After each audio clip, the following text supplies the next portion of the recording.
Greetings, all you fine people out there. Wormhole Matt here to just throw some new content out there.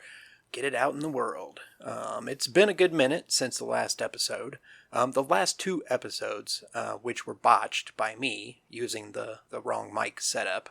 To be honest, trying to edit those episodes after hearing how they sounded really set me back a good ways. I've tried to not let it bother me, but I think with the combination of that technical tragedy and everything going on out in the world, I just wasn't sure if I was even going to come back to this creative outlet for a minute there. But here I am. So let's just say I've moved on and am not letting the technicalities keep me down. Maybe I just needed a break anyway, or maybe I just needed to realize that I don't need to be so hard on myself when producing this show. Either way, I felt like I didn't want to leave the show hanging after just some simple mistakes. I know the episodes were well done. They were really great conversations with the special guests that were on there, and I hope to have them back on soon again to catch up or maybe go over some of that information we talked about in a little, a bit more depth, and hopefully the audio quality will sound better. Either way, let's see. I'm going to at least push out a few more and give it the old college try. What a stupid saying.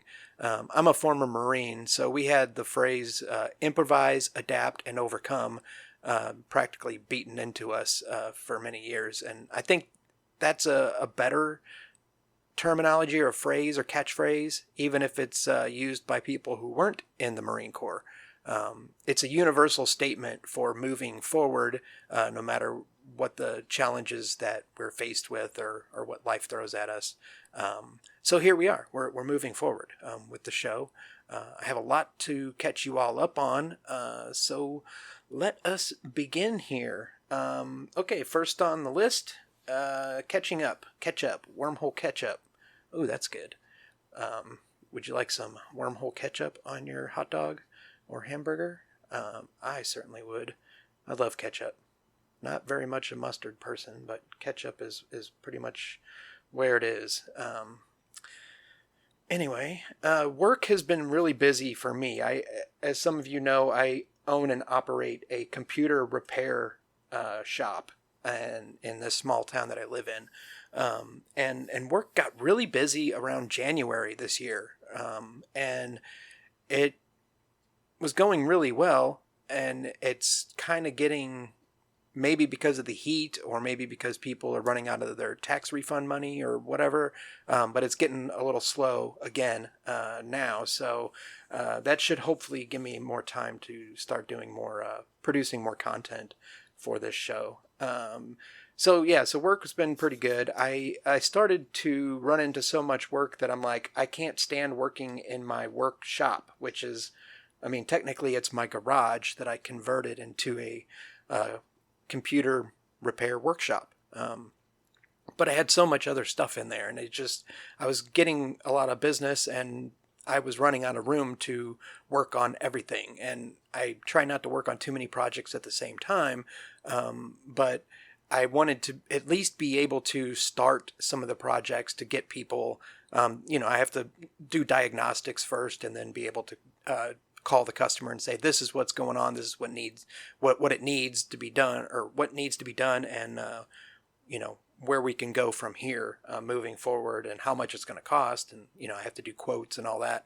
So I wanted to at least be able to do the initial diagnostics, but I just didn't have enough room. So I started rearranging and reorganizing and restructuring the whole workshop. I've got several workbenches and lots of tools and test equipment and all that stuff. And so I wanted it to be more organized. I've got lots of parts bins, plastic tubs with spare parts, and just a number of odds and ends that help me do my job better. But it was just difficult to find everything. I was like, it was just getting really frustrating. And for those of you who may own your own business or even in your work environment, if it's not a comfortable work environment, then it makes you not want to be there. And me working from home or a home workshop, that's not very conducive to getting work, and being able to provide the type of quality service that I do, or that I like to. So, so yeah, that's been an ongoing project for like the last month or month and a half. But the heat has been so bad. It's been so hot here in the Midwest, and the humidity is what really makes it unbearable, So fortunately, I do have AC in my garage. It's not closed off. There's a vent for my central air. But the humidity and just, every time I would open the big garage door that normally a car would pull through, to move stuff out and load stuff into my truck to take to my other storage facility, the heat would come in there, and then it just, makes it unbearable. So, fortunately, I've gotten most of that stuff out of the garage that I didn't need in there, so that I can make it just pretty much all a workshop. And that's all I do in there is going to be not just random storage of crap and piles of old Amazon boxes from all the shipments I get in, and you walk out there and it's just that little smiley face on the side of boxes, like everywhere, just staring at you and laughing at you for keeping all that stupid shit. So yeah, that's what I've been doing. I've been going through that and reorganizing all my parts bins and trying to make sure I can find everything.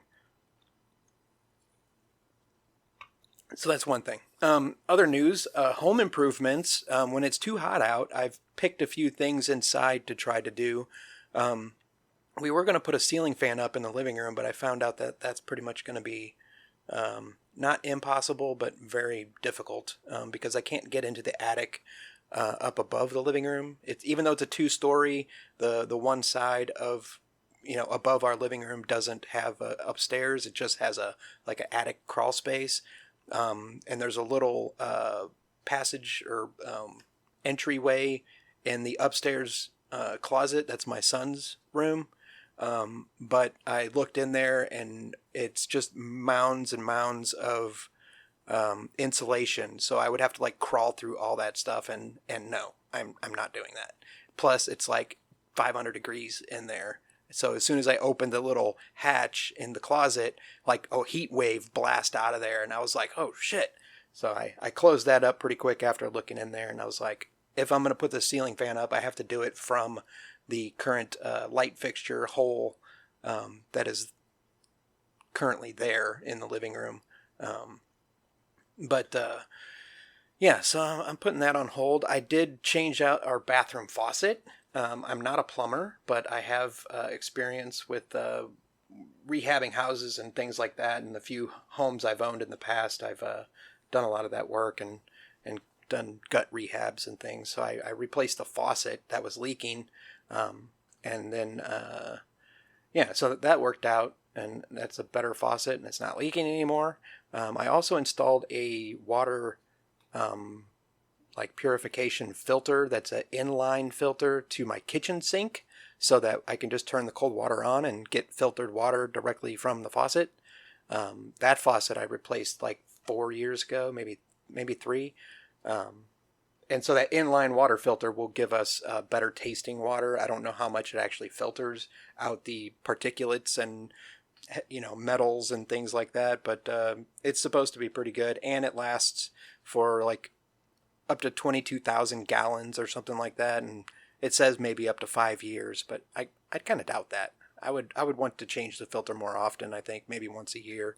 I don't have any way of calculating how many gallons come out of there, because we use this kitchen sink all the time to wash dishes and whatever else.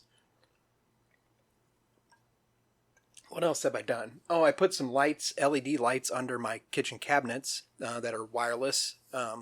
Well, it's wired and plugged in, but I have a wireless remote, so I can change the intensity. That way we can see underneath all the cabinets better, and we don't have to have this one kitchen above sink light on all the time, which basically shines in our eyes when we're in the living room watching stuff. So it's a lot better set up that way. I also hung up a light over our stove so that we could see what we're cooking on the oven. Although we haven't been cooking much lately because it's so freaking hot outside, you don't want to have the oven on inside because our AC doesn't work that great. I had to call the AC company, or HVAC or whatever, and they had to come out and check it out, and they said it was a little low on the refrigerant or the Freon, so they serviced that, and it's been doing okay, but it's still not that great. I don't think the unit is rated for this size of place, so it's only pumping out as much cold air as it can, and when it gets to be above like 95 and up outside, the unit just can't keep up. So for like a week or so, the lowest it got in here was at night. It would get down in the upper 70s, but during the day, the coolest it would get like is 84, and it was just unbearable. We have fans everywhere, and yeah, the fans help, but still, it's freaking hot. Okay, moving on. More Wormhole ketchup on your sandwich. Home improvements. Oh, Plex. My Plex server. If you guys know what Plex is, it's basically a software that you run on a computer that you have digital media that you want to stream to any device. So I built a custom built Plex server many years ago, maybe 7 years ago or so. Before that, I just used to have all my digital content, like movie rips, like DVD rips and anime and all kinds of stuff, and music too. And I had it on a computer, and I would try to like share it to streaming devices through the network, but it never really worked that well. I was able to do it when I had a computer hooked up to a projector, and I used the projector as my main media viewing mechanism or device. But now I have a smart TV with a Roku and all these other digital things. So Plex was the next best thing because I can literally go anywhere with a laptop or smartphone or tablet or even a streaming stick, like what is it, the Chrome or Fire, what is it called? Fire Stick or a Chrome thing or a Roku or whatever, and I can stream the media that's on my server here at home. As long as it's on, I can access it anywhere in the country and view all my movies and TV shows and all that. I can also share it with any select friends that I want to that want to install the app on a computer or a smart TV or a Roku or streaming device, and they can view all the stuff that I have as well. And it's becoming a bigger and bigger community of Plex users out there, because even if you have your own Plex server, you can share with me or share with your friends, and we can all like share. It's like borrowing DVDs or tapes or like whatever CDs from your friends back in the day, except you don't have to leave home and you can just log into the app and go into the server's libraries and view what you want to view. Anyway, mine was giving me a lot of problems and kept crashing because of the old hardware I was using. And so I finally decided to do a massive upgrade to it. I've been upgrading it with bigger hard drives here and there whenever I can afford it. But finally I was like, okay, I'm done with dealing with the crashing and constant mess of possibly losing. I don't lose data because I use other programs to have it, all the data kind of in a redundant drive pool so that the data is spread out amongst a bunch of different hard drives. And so I don't really lose the data, but if you, the operating system can get corrupt and all that. So I was like, screw this. I'm going to upgrade the motherboard and CPU and put a different video card in there and a lot more memory. And I did that, and it's working great now.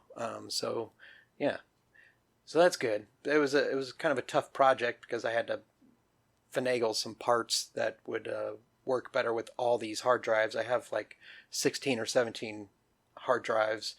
Some of them were small, like 3 and 4 terabytes. So I decided to upgrade and get a couple 14 terabyte drives, and then had to rebalance all the data, and then I had to remove the smaller hard drives. And then there's power issues sometimes too, so you end up having to distribute the power throughout all those drives. So like the more drives you remove or the less drives you have in there, the better the power supply, even though it's 1,000 watt, can distribute out and just make everything work better. But yeah, it's running great now. I've got about 91 terabytes even. Free space, I've got 11.9 terabytes. And yeah, and I have 79.1 terabytes duplicated, which is like spread out amongst all those drives. So if one drive fails, like completely shuts off, I don't actually lose any of my media or content that's on there stored. If anybody wants to know how to set one of these up for yourself, then just hit me up in a DM or something, either on the Twitter at WormFestPod, or we even have an email. It's a Gmail, wormholemanifest@gmail.com, I think. Wormhole Manifest. Okay, so moving on. Let's move on. Plex is good. That's how we watch all of our shows now, pretty much. I mean, we use Netflix a little bit, but we don't have Hulu or YouTube TV or Paramount Plus or Disney. Well, we are borrowing Disney from someone, but we pretty much never use it. I have everything that I want to watch on Plex. Okay. Yeah. Oh, my. If you guys have seen on Instagram or follow me, you know that I have my recording studio here is like a control center or a command center, and I've got like 5 monitors hooked to 3 different PCs and all kinds of stuff for like recording and doing music stuff.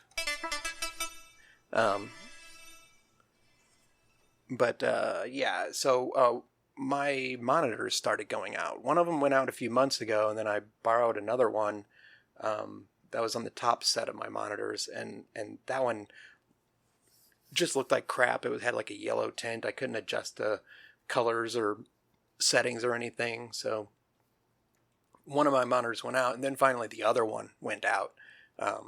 That was for that PC, and that's my main PC I use for music stuff, and it funnels into my gaming PC, and the server is kind of on the side. The Plex server is like by itself a standalone unit.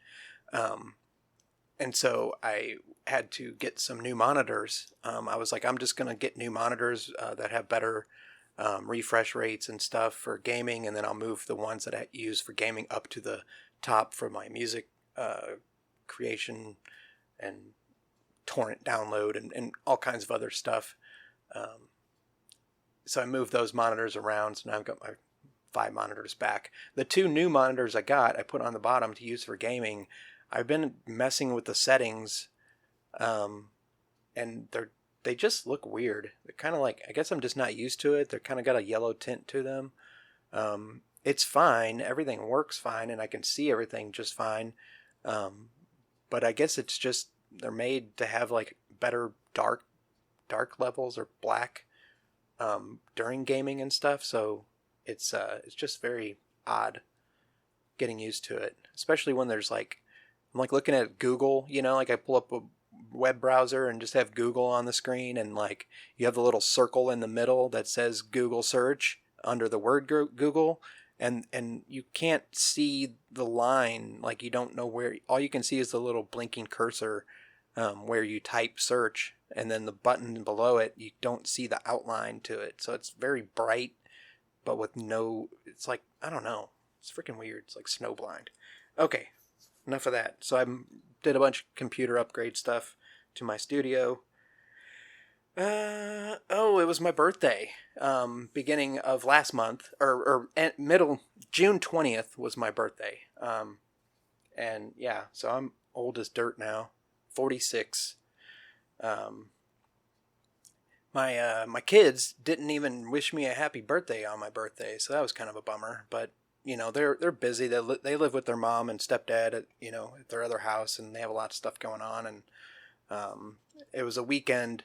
My birthday was on a Monday, I think, after a weekend. So like, I think it was on a Monday. I don't even remember. Let me look here.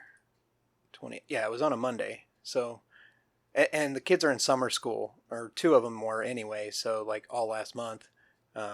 So I don't blame them. I'm not being petty or whatever, but it just, kind of hurt, man.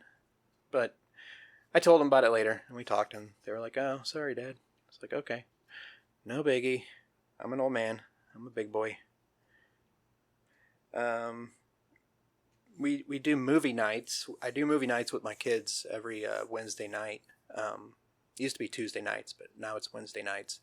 And it's a time for me to show them movies that they have not seen, because they're young and obviously didn't grow up in the 80s like I did, and we didn't have internet back then. So watching TV, movies, and shows and Saturday morning cartoons was what got me through life, as at their age. So I want to show them some of that classic cinema stuff that that inspired me to write things and get ideas and all that. So we've been going through all kinds of movies. I think they're kind of getting burnt out here and there. I told them they don't have to come every Wednesday. I would like them to. But it's not a must do thing or, required. So it's their choice. If they don't feel like coming over to watch a movie with their dad, then that's fine. It's up to them. But we've watched a lot of really good ones.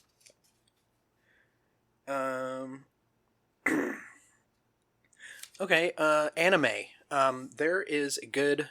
Rachel and I just watched a decent movie that was out in the theaters not too long ago. And it's an anime feature film. I think it came out last year is when it debuted, I think, in Japan. But it's called Belle. And it is a movie by, I want to say, Mamoru Hosada, who's made several other anime films recently. And it's Studio Chizu. The movie was really good. Brief outline is basically there's a 17-year-old high school student. Let me just read this. There's a 17-year-old high school student that lives in a rural Japan. When she was young, she was close to her mother, who supported her love for singing and writing songs. However, one day, her mother rescued a child in a flooding river at the cost of her own life. The traumatic experience caused her to resent her mother and resent her mother for abandoning her for a stranger child, and she became unable to sing. Anyway, there's like this metaverse known as You. It's kind of like a virtual reality thing, kind of, in a way. So the girl goes in there, and then she creates this really beautiful avatar. And then she starts singing, and then the next thing you know, like some of the other people wandering around in this virtual world see her and are like, who is this? She can really sing really great, and so she starts building up this huge like fan base in there, but she's still afraid to sing out in the real world. So then there's this other character that's dealing with this stuff at home, and so he does some stuff to protect the girl. I'm gonna have to watch it again because there's some stuff I think I missed, but I got the general gist of what was going on. The animation was beautiful though, like it was just mind blowing, like the way it looked. And the story, it's the same creator as other anime movies like Wolf Children and Summer Wars. I think they're like Mirai might be another one. There's just a bunch of them by that creator and Studio Chizu. Let me see, what else did he do?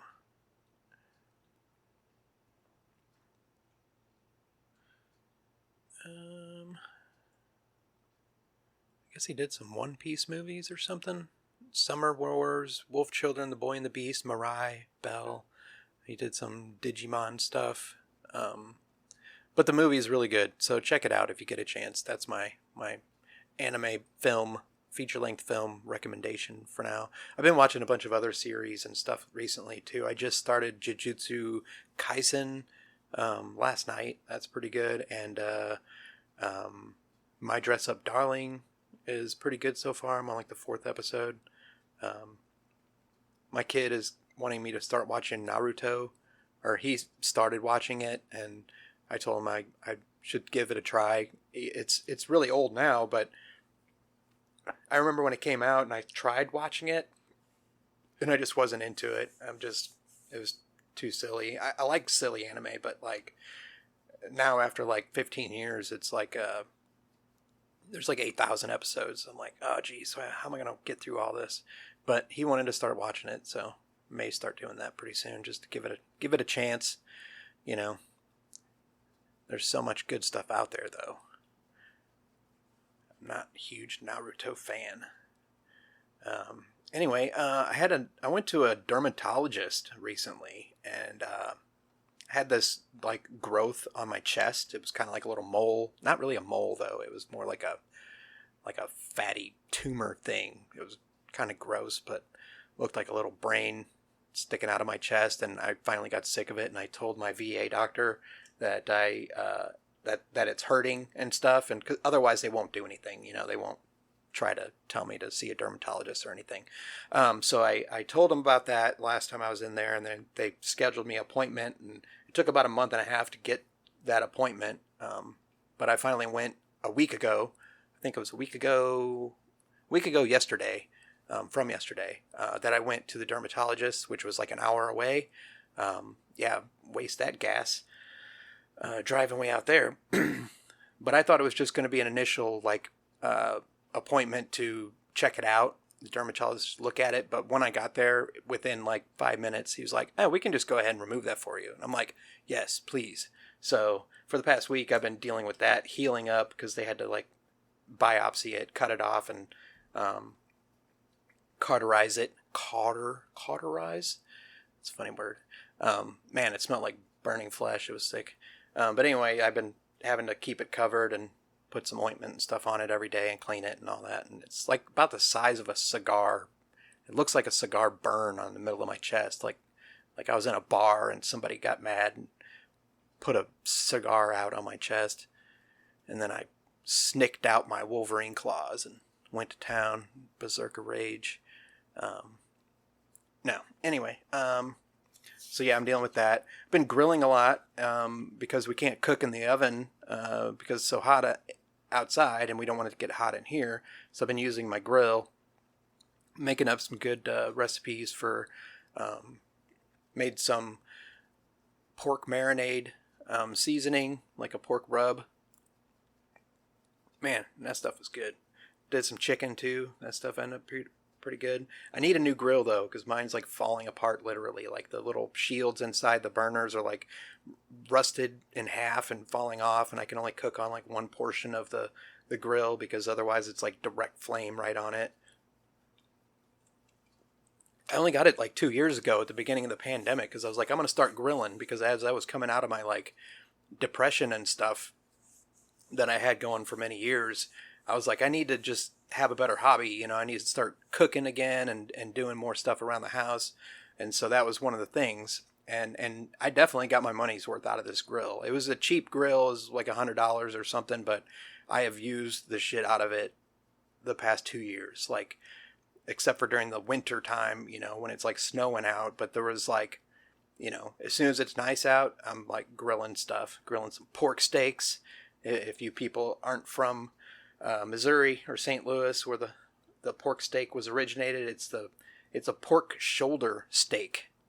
It's a steak cut from the pork shoulder, and it's actually known as the pork butt or Boston butts, because we used to ship them to Boston, and they would put them in the butts, which are like these barrels to go on the ships that would go out to sea. So they invented them like way back in the day.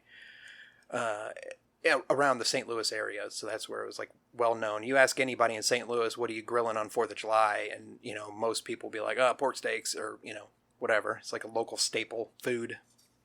So I love me some pork steaks, and they're cheap. It's like a cheap steak. It's not probably as good as a good, like a T-bone or any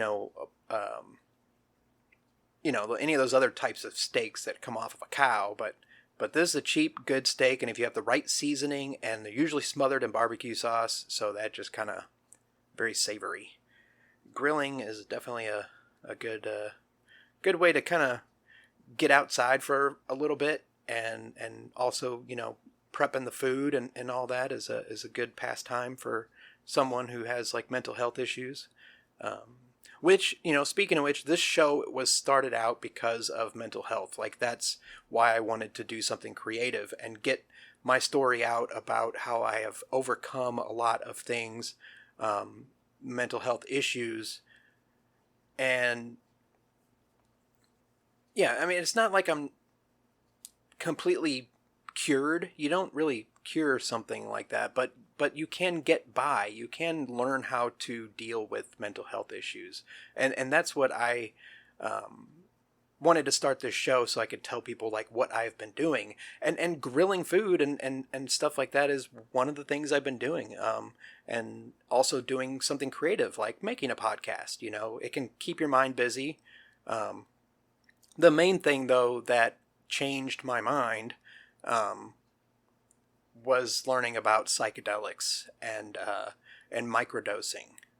Subperceptual amounts of psychedelic substances can really help heal those neural pathways and your neural plasticity of your brain, and reconnect and repair damage done by things like anxiety and depression and and other mental health issues.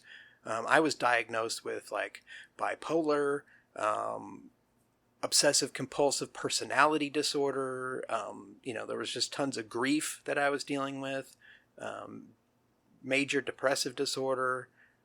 For years, I just wanted to die because I didn't want to be part of this existence anymore, because everything seemed too hard, too difficult. Everything was painful, lots of pain, lots of physical pain, not just mental pain. I did have 2 lower back surgeries, was on a lot of pain meds, was drinking way too much. Alcoholism and pain medications don't really mix that well. And I was abusing them, and to just try to feel better, because the physical pain was causing everything else to be terrible. And then all the losses that I've suffered with, family members and friends and stuff over the years just kind of made me crash. And I was like, just don't want to be a part of this anymore, and didn't want to do anything extra to try to stay a part of it. So, but I wasn't wanting to off myself or anything. I mean, there was times I thought about it, but I was like, I can't do that. I've got my kids and family and my wife and all this stuff. So it's like, what am I going to do?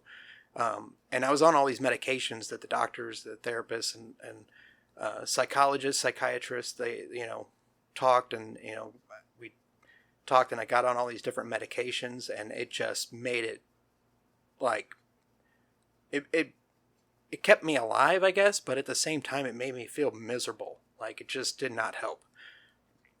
But some psilocybin mushrooms one time and changed everything. Made me see things more clearly, made me see the things that I had been struggling with, and made me see a pathway that I can go in a direction to feel better, not just to act like I feel better or to participate in life around me better, but to actually be better, to be a better person, to want to go on living and push forward towards a better life while I'm here. And that's what this show is about. It's not, I just want to touch on those subjects here and there, but like there's always something. And if you've tried everything, if you're out there and you're struggling with, mental illness or mental health issues, don't give up. You don't, you haven't tried everything, obviously. If you're still not wanting to be here, if you're still struggling, then you haven't found the thing that works for you.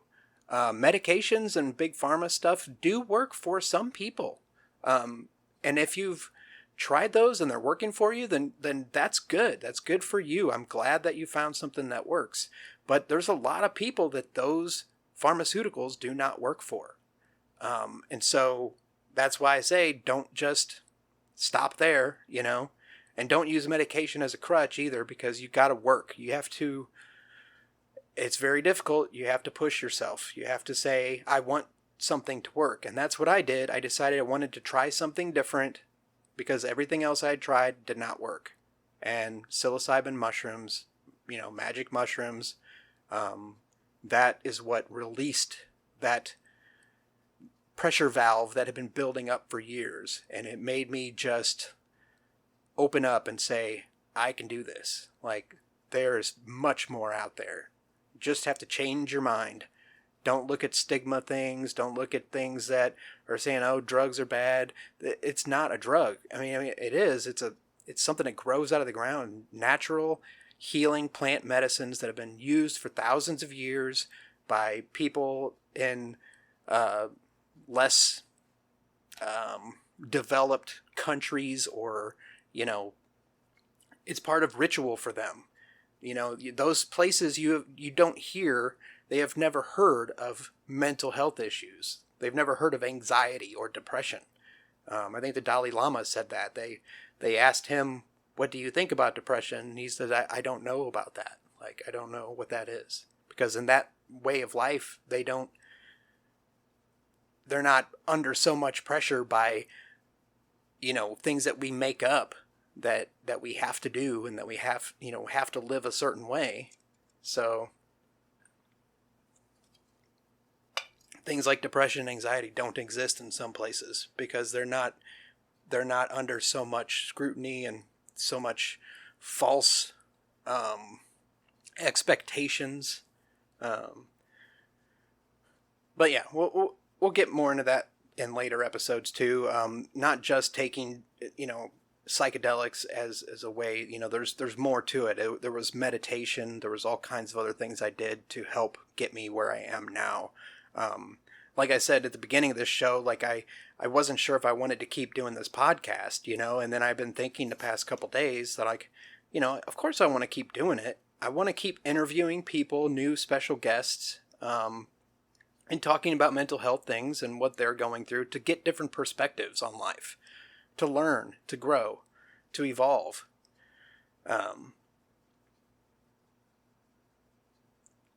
Okay, so let's touch on a quick bit on local issues or stuff in there. I'm sure everybody has heard there was a mass shooting again, like the 300th this year.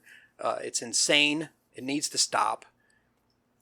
Definitely need more, some kind of better gun control policies, because it's just fucking ridiculous that some person can legally buy firearms that are used for mass killings. Like, you don't, weapons for like home protection or something, fine. I'm not opposed to guns. Like, I like guns. Do I want one? No, because I know that I'm taking my own personal responsibility, and knowing that I have mental health issues. I have had thoughts of suicide. I've had all kinds of crazy stuff going on. I know that in some past in past frames of mind or states of mind that I've been in, I could have used a weapon easily, and I'm glad that I didn't have one. And in those cases, it's like, yeah, I'm lucky that I wasn't in that position. I've known people who have had guns and have used them, and they are no longer here with us. And, that's one thing, to use one on yourself, but it's another thing too, to go out and buy this kind of weapon that can inflict so much damage and so much harm on a mass populace of, a gathering of people. It's ridiculous. It's fucking stupid, and I am sick of it. Like, these people did not deserve to die that day. It was like the fucking 4th of July party or a parade. And it's just, I don't know. Like, I don't want to go into that too much, but anyway, that was just a fucking stupid ass thing, and I'm so sick of it. I'm also sick of cops killing people, killing black people, people of color, you know, like I'm really sick of that. And it happens all the time. So they apprehended the mass shooter at this guy, and it was like a young white guy, but a young black guy is doing something, gets shot like 60 times, like 60 fucking times for doing nothing. But a guy goes out, a young kid goes out and buys an assault rifle and takes out like at least 6 people, I think. I don't remember what the total was, and hurts like 12 others or something. And and they apprehended him without an issue, without any kind of conflict or mess. It's like, I'm like, fuck that, you know? It's bullshit. I'm sick of it. All right. So yeah, the mass shootings, fucking bullshit. Sick of this country. Okay. So, abortion rights, Roe versus Wade was overturned by the Supreme Court. You guys all know about that. The wifey and I, at Get Off My Planet, Rachel, not Rach, we went to a protest in our local town, well, next town over, by the university. We went down to the courthouse and had a good time down there. It was my first time going to an actual protest. It was very small. I think there was like 150 people or maybe more or something, but it didn't seem that big. But, the chanting and the signs, waving the signs, I didn't have a sign. I just kind of stood there and just to be there in solidarity and show support. But it was an abortion rights protest. It's a woman's right to it's her, a woman's body is her body, and just like Jay and Silent Bob, it's like they said in that one quote, it's like a woman's body is their own fucking business, and I stand by that. Like, I'm all for that. I mean, there's certain cases. I was in I was on a local Facebook group page, and we were talking about that protest, and I mentioned something in kind of conversation, because people were saying that it's abortion is murder, it's all this stuff. You shouldn't use abortion as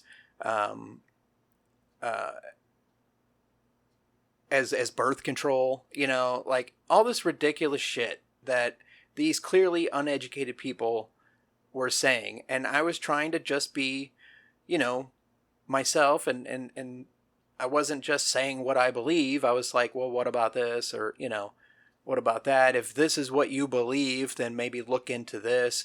And then they start trying to, say that, well, this one lady said, well, I know somebody personally who said that they had at least 5 abortions, because it's easier than birth control. And I'm like, roll my eyes and just thinking, okay, yeah, right. I mean, not to say that it may not actually happen out there somewhere. There may be some people doing that, but it's like, who gives a fuck? It's their body, their choice. Don't judge them for doing what it's like they're so quick to judge, based on like their religion or whatever. And then, they're saying that there's these ethical things about like abortion is murder and, all this. And I don't think abortions are happening at like, 25 weeks, and like you're not taking a 4-month-old, grown fetus out of a womb unless there's some crazy issues health-wise. I mean, abortion is healthcare, like if there's an issue with the process, then do what you got to do to stay alive. There's a living person that has memories and has a future, or you have this clump of cells in a womb that is barely even formed, has like no consciousness that we know of, and I think I've talked to other friends about that. When does consciousness start?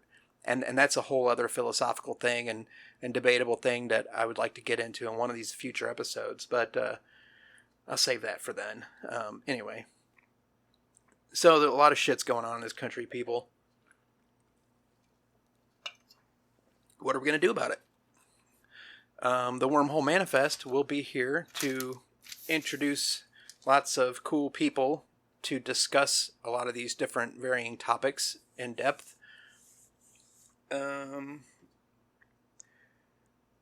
Oh, yeah. Before we go, the Large Hadron Collider in Geneva, the LHC, that's smashing particles, fired up yesterday. Or wait, was it the 5th or 6th? I think it was yesterday. So, after 3 years of maintenance on the Large Hadron Collider, the LHC, at CERN in Geneva, they have found... Oh, crap, where's that article? I just want to read that really quick.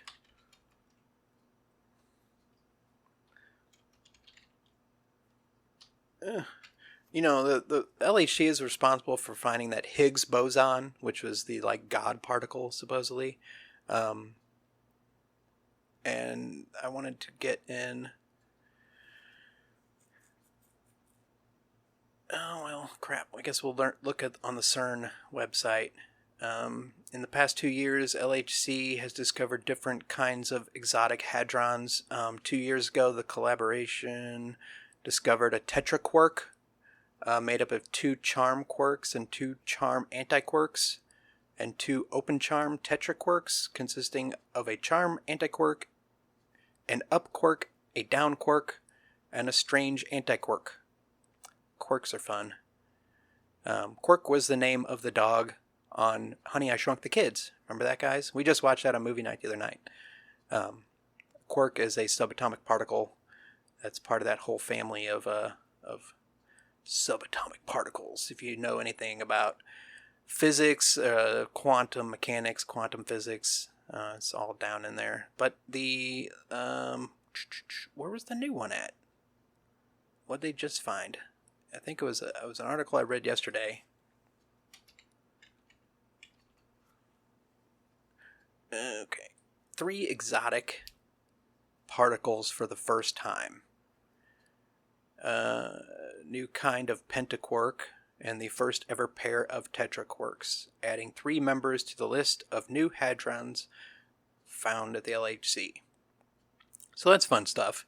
You know, there's lots of conspiracy things going on out there and religious groups saying it's going to open up black holes and, you know, let out demons and all kinds of upside down bullshit like in Stranger Things. But really, we're just looking at these subatomic particles and realizing how the universe is made, you know, what it's built up on, what are the building blocks of everything we see around us and everything we exist in space and time and all that. And it's really cool, like, you know, like Doctor Who stuff. And I'm really into it. I hope you guys are too. And hopefully I can get someone on the show soon that is someone who's like a quantum physics expert, you know, and we can go into details so I can learn. I don't know. I talk about quantum physics because I've read a lot in the past, but I never actually studied it. I don't have a degree in it. It's just a hobby interest kind of thing because I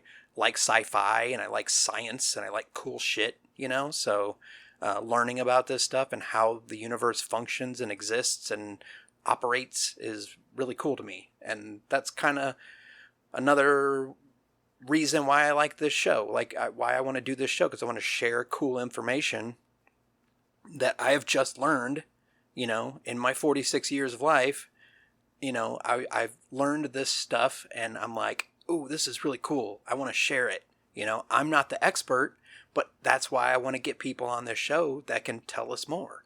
And we can go. I just have to learn how to ask better questions, I guess. Anyway, that's about all I wanted to do. I wanted to catch up, just let you guys know that I haven't disappeared and that there is more in works. I want to do more creative stuff with music. Got all this music hardware and I just want to do some more stuff with that. And I want to get more interesting guests on this show to keep doing the podcast and recording that. And I don't know what else. I think I'll go out. I'll shout out some of the past guests that we've had on here before. The last episode had my friend Steven. His company is called Dream Herbally, and they make different variations of tea for helping to induce dreaming and doing dream work and all kinds of cool stuff like that. My friend Erica Barstar, we talked about some stuff recently on there, on that show that she was on. She had COVID, and so we were covering a lot of the COVID strategies and mental health stuff. Good friend Jay Jones from the Frowntown podcast. You guys got to check that out. He's on there with V Chatty, and they do a really good show about laws. My friend Big Rob, we talk about anime and gaming stuff. Friend Lisa is a microbiologist and works with antibodies and molecules and all that stuff. And she was talking about the vaccines, COVID vaccines and all that kind of stuff. Shout out to my friend Rian from the Reincarnation podcast. I'm in a Discord server for his podcast that shares all kinds of cool information about psychedelics and plant medicines and philosophy and like you name it. Like a lot of crypto stuff. I was learning about crypto. Crypto's taking a big dump right now in the world out there. So if you're into that, that's cool. I'm not super into it, but I like learning about what other people are into. So I don't diss things that I'm like, sometimes I do. I diss it if it's like Christian stuff. If you're into your Sky Wizard, you can do whatever you want. Anyway, looking at past episodes, I had Jared, the Weird Worker, who's a modern day witch. He has a YouTube channel. You can look at A Weird Worker's Wisdom to learn more about like witchcraft and modern day stuff about that and history about it. Very, very good guy. Very interesting fellow. Check out the internet's Tayrell, the Stays Crunchy and Milk podcast. That's a good podcast from my friend T.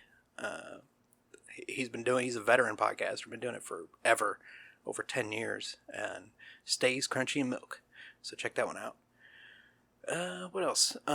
Just Call Me Frank. My friend Frankie does YouTube content about cooking, various topics having to do with cooking. She's like a master chef and like also artist and all kinds of stuff, and very interesting stuff on there. So check out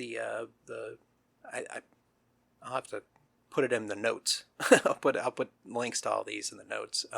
My friend Mario Mora, the artisan rogue, you can check out his work. He's been a long-time artist, does his own comics and all kinds of stuff, does some voice acting and whatnot.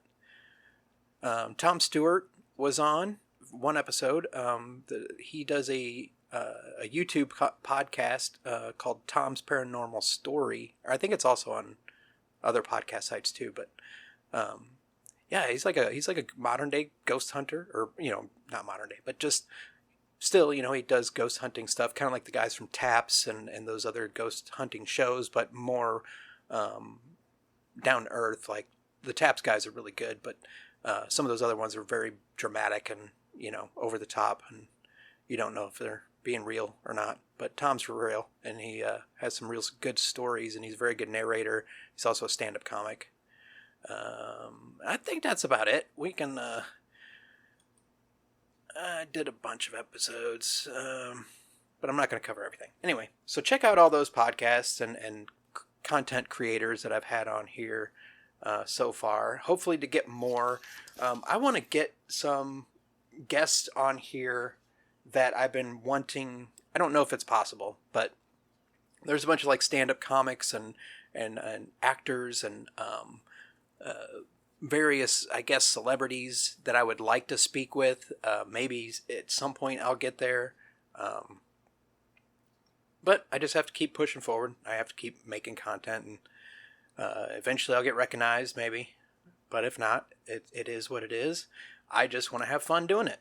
And I want to have fun providing stuff for you guys to listen to and check out. Where is my notes? Oh my god, that's not it. So, if everybody stays, everybody keep listening to the show as it comes out. Hopefully you can subscribe and like. Check out our website as linktree.ee/wormhole_manifest. You can follow me on my Twitter at WormFestPod. That's the actual podcasts account. Instagram, we have one on there too, wormhole_manifest. And we have a wormholemanifest@gmail.com email. So if you'd like to be on the show, send us an email. And I check that every once in a while, and we can get back to you and coordinate some things. I think that's about it. Everybody, I hope you're hanging in there, even though the world's freaking shit right now. And I will try to come back here and keep giving more and more crazy info from the wormhole. So this is Wormhole Matt signing off. Peace.